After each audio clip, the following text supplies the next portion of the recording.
programskih ciljeva koalicije koja je podržala mene kao zajedničkog kandidata za načelnika.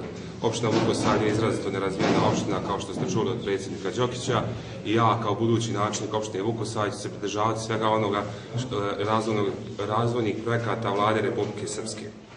Nama je potrebno oživljavanje privrede. U opštini Vukosavlje nemate nijedno preduzeće koje zapošljava preko 20 ljudi.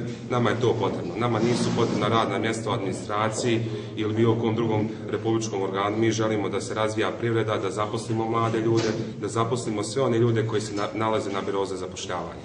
Ukoliko pobjedite, šta ćete uraditi 1., 3., 4., 5., 6. oktobra?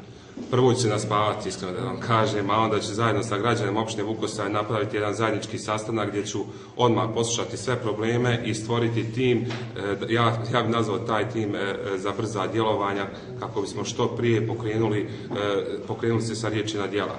Ja ne želim da govorim, da obećavam, da kažem da će sutra biti odmah bolje. Ne, mandat od 4 godine je dovoljno da se opština Vukosavlje izgradi i da zaista putem prosperiteta i narednih 8 godina budem načelnik opštine Vukosavlje.